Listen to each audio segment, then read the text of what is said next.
So I think the future of wine education, the very first thing that everybody learns sitting down in the wine course, what perceptual world do I live in? And how does that then affect when I smell and taste wines?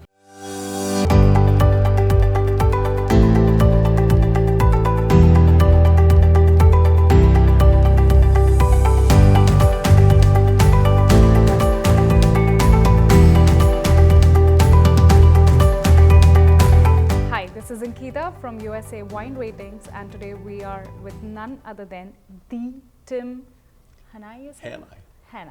With the Tim Hanni, and what we are going to talk today is a very interesting topic where I would love to listen his insights and his perspective on how wine education is changing and evolving itself when it comes to new approach, innovation, and the tools which are now available and everything that revolves around this environment. So welcome to the studio of USA Wine Ratings, Tim. Thank you. Would you like to just give a quick introduction? I know there are so many feathers that you have in your crown, but we would love to know just the quick introduction to who you are to the audience who might be watching it for the first time. So number one, I'm really old. I started my interest in wine in 1966 when I was 14. Wow. And so I've just, that led also to an interest in gastronomy. And so I wanted to go into the wine business, but I was too young to drink, supposedly. So I actually went the culinary route. And before it was popular, I was a chef that also did the wine list and wine selections and things like that. But I've always had this great love of French gastronomy, and I'm a classically trained sort of in the French tradition. And as I talk about my educational stuff, that'll be important to understand because it doesn't seem like I'm classically involved, but I am. And the other thing is that the work that I'm doing now that we'll get into in perception, I have learning disabilities. So I have ADD, so I have a real hard time paying attention and focusing. And then I also have dyslexia, so I understood screw, the words. Screw up words. And so I didn't do well in school, and it's very typical then that I wouldn't do well in college. And so I dropped out and started working in kitchens and becoming a chef. Worked in a combination of culinary positions for 10 years, and then went into the wine industry as a retail wine buyer and store manager in Atlanta. In 1988, I was hired by Beverage to move out into the Napa Valley, which I was so excited. And at that point, also, the Institute of Masters of Wine changed their program to include international candidates. Students. Yeah, I read somewhere you are the first or the second American to get the degree. First of two. There were two of us. It's always hard to say. Yes. So I was the first, along with Joe Butler, who was also the first. And in 1989, I sat the examination, and the reason it was so hard for anybody from outside the UK is there was a lot of the law in business was very specific to the wine trade in the UK. And for those who don't know, the Master of Wine program is the business and sciences of wine, and Master Sommelier is the professional service and hospitality of it.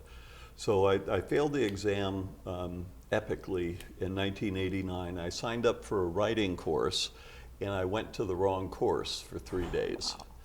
And I showed up for the registration. It was critical thinking and disruptive innovation for electrical engineers. And that's what I said. So I spent 3 days. Something out of context that just popped up. I paid for it, and I had my hotel, and so I stayed, and it changed my life. Wow. The point of the program was how do you better think your product through all the way to the user, and that the more expert you become in certain topics. In the product cycle. Yes, exactly. Yeah? So Very nice. we're tasked with designing this product, And back then, the kind of the joke of the electrical engineering community was the clock on a VCR.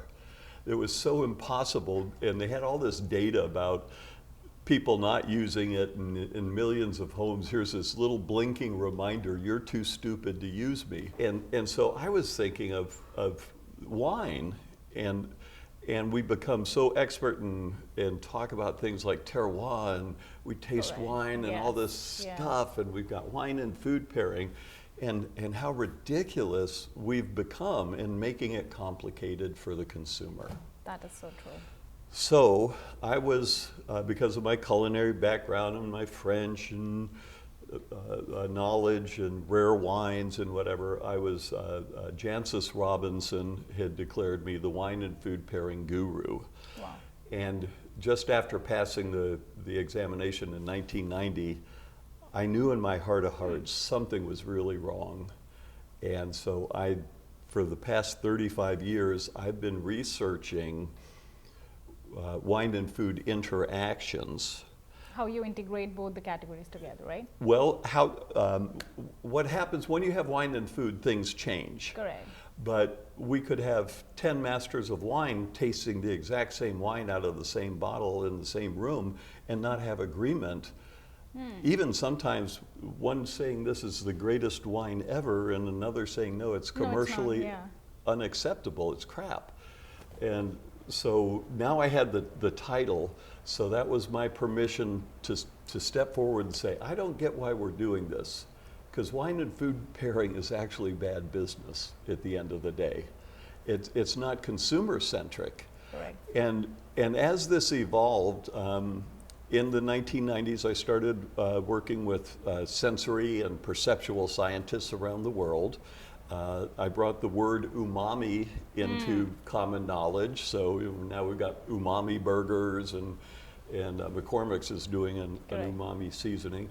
And then something else started to occur, which was seeing how your perception of things and each of us, we each live in a completely unique sensory world. That's good. And we say, oh, people have different palates and stuff like that, but I had no idea the scope and the amount of difference that there are.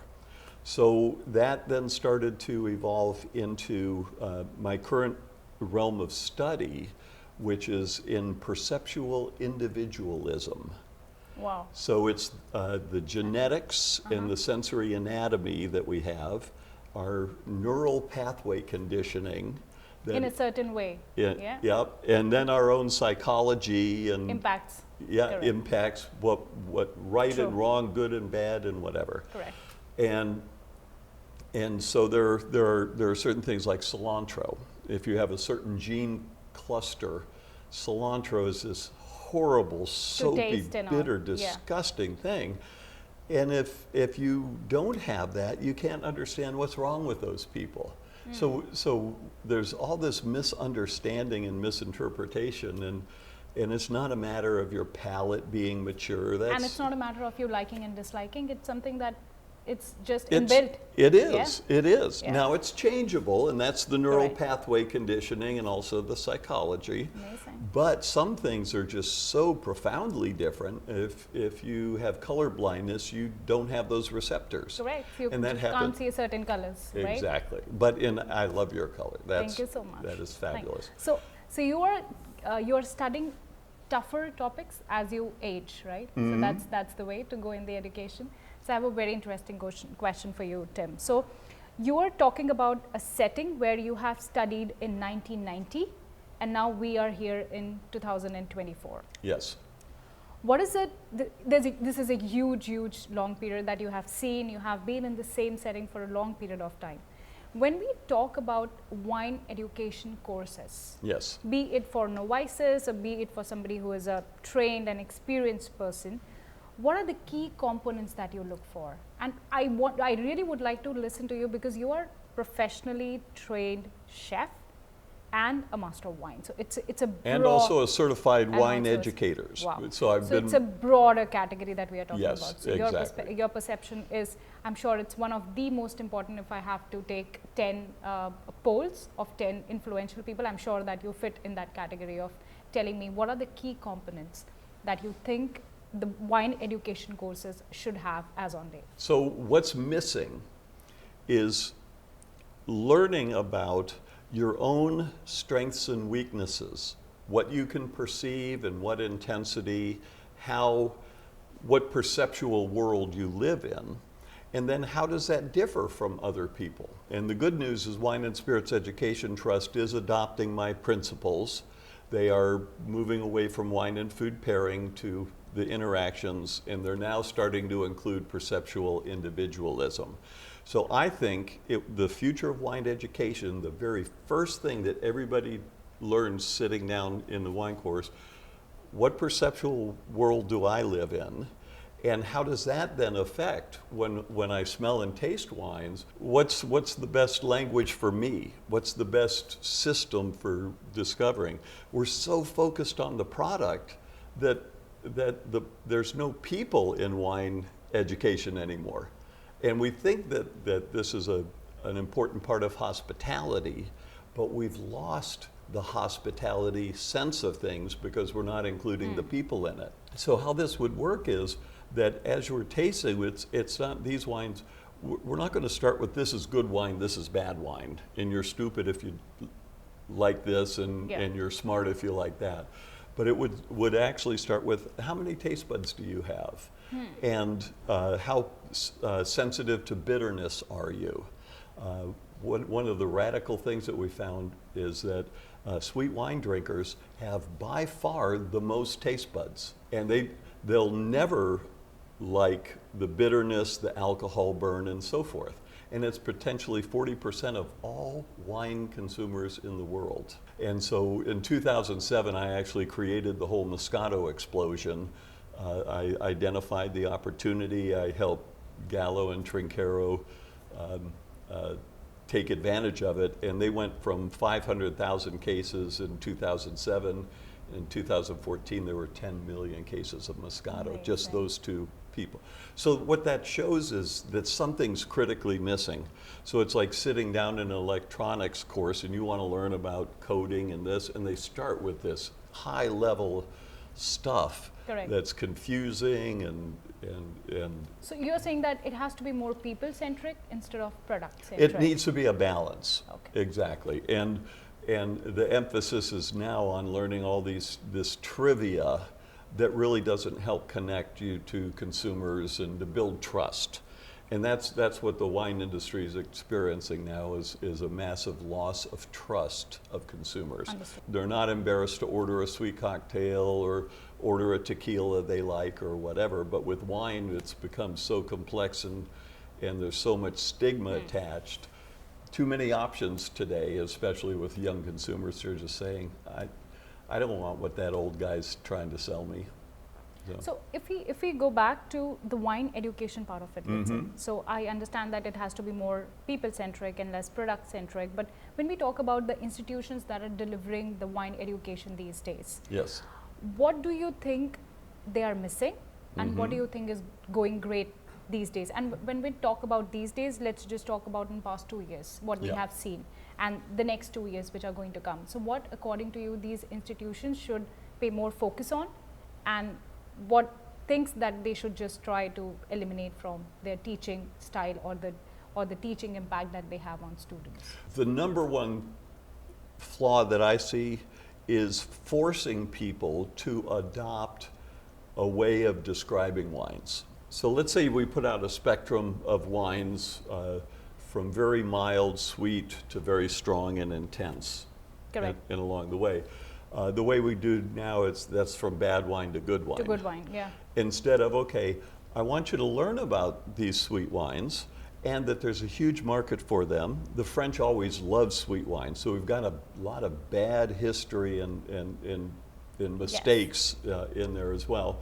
If you want to really be knowledgeable about wine, obviously taste it and form your own opinion, but think, okay, if many people consider this a really good wine, why do they consider that a good wine?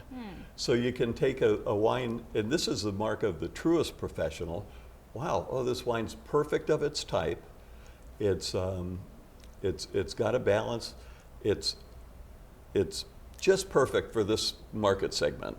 God, I hate this personally, but I know it's of a quality of the people who like this style of wine. So I don't have to like it personally. And then in the descriptive end of things, oh, and the tasting notes just drive me nuts. This is like the outer outer peel of a kaffir lime with sense of things that I've never even heard of. And it's like, holy crap, and actually science shows we're making this stuff up for the most part. So, and then you go into a wine course and they say, okay, everybody smell the raspberries. I was just interviewed on BBC World News, and a sensory scientist who's a part of an organization where most of my mentors have become Manel Chemical Senses Center. And she was talking about, here's a head of sensory research for this world-renowned organization, and the compound that's known to be associated with raspberries in wine, she can't smell. Wow. So this is again why we need to personalize this and individually tailor it, and it needs to be from the very beginning of the wine so education. if I'm understanding it correctly, you mean to say that if I have to judge a wine, instead of forming my own perception towards the wine, I should understand the category of the people who are drinking that wine. Yes. Correct? Who's the market this is intended for? Correct. Because they might be, because maybe me and my body is not tailored to like that wine, but Right. maybe there are 10 more people who just end up liking it. Mm-hmm. Correct? And actually at our table, It's happening.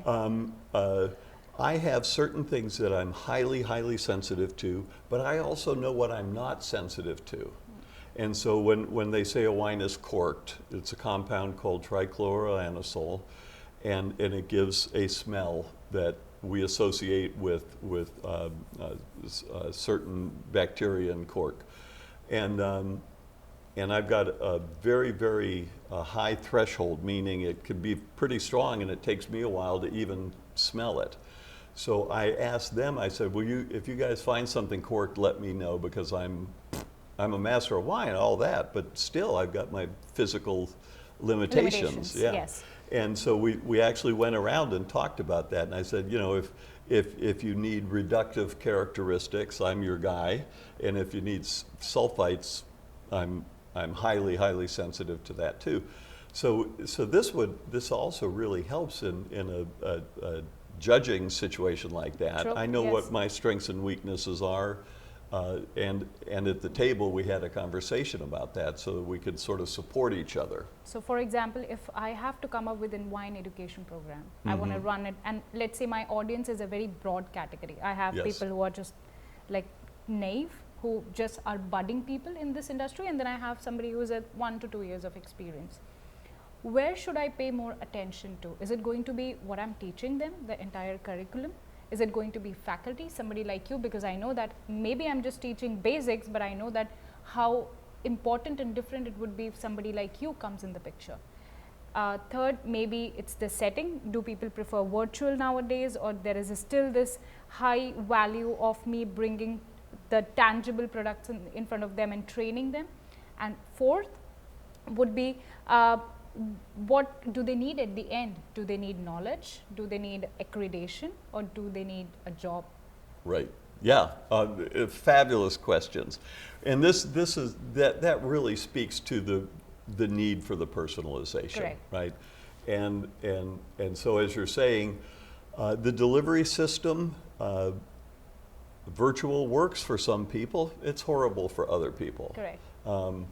There's always the value of a live situation, but also there's some negative aspects of that as well.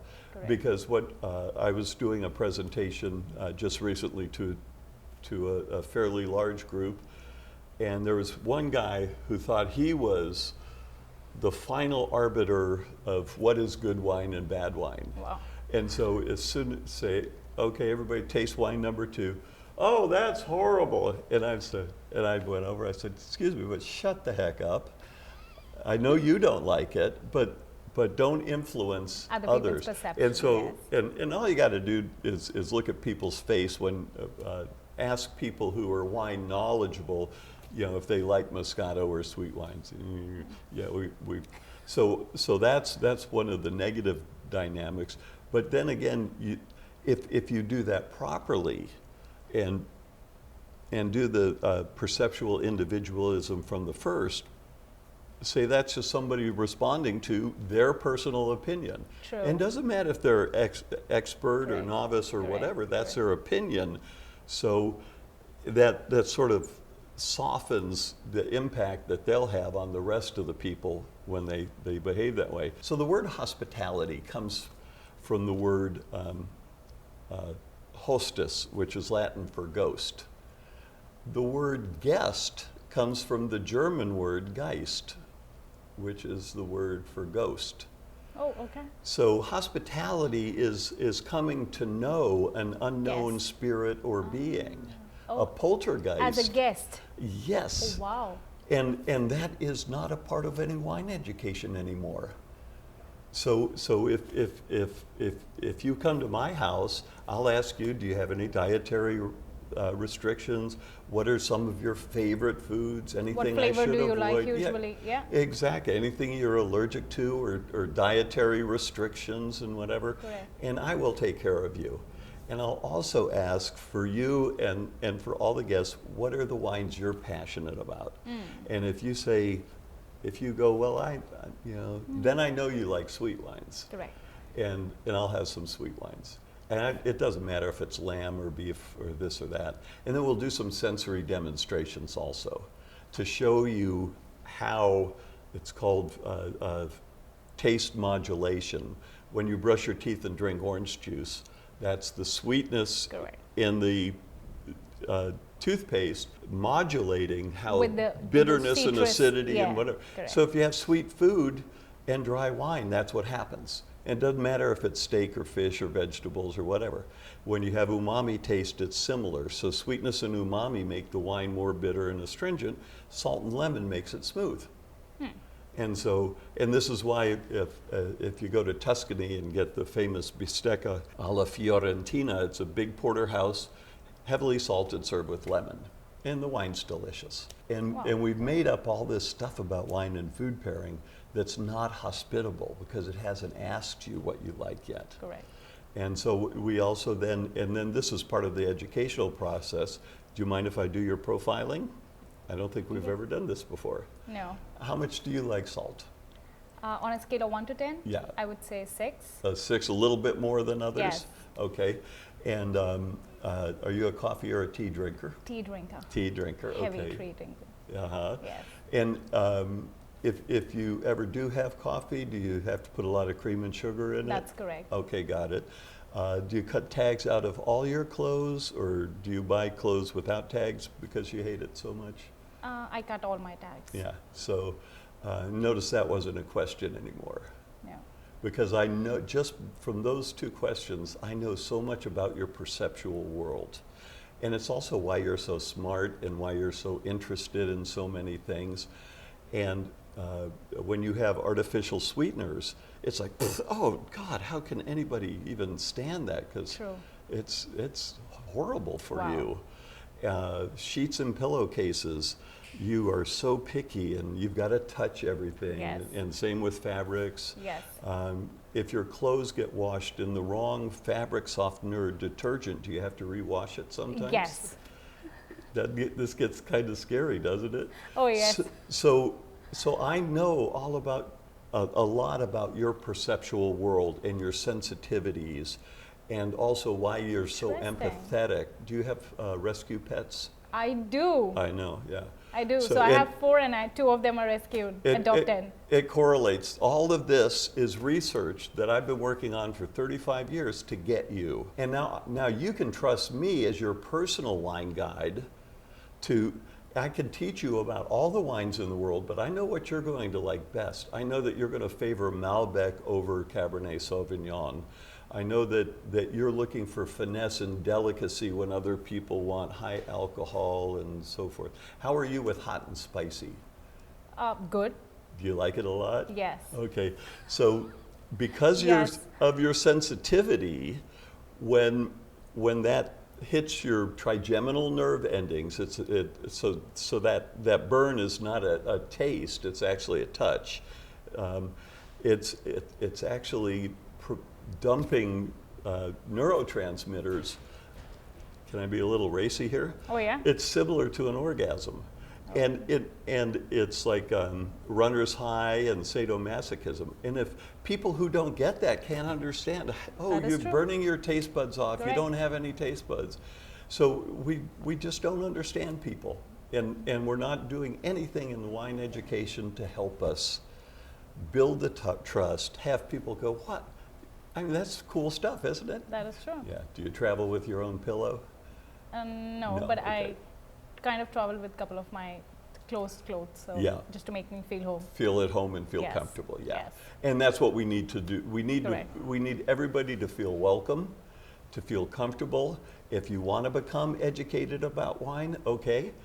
We've got some people in the classroom that are more expert and they have their opinions, and you're less expert and have your opinions over here. But we're all going to grow together and mutually respect each other. Other. And Correct. that's what needs to be in wine education today.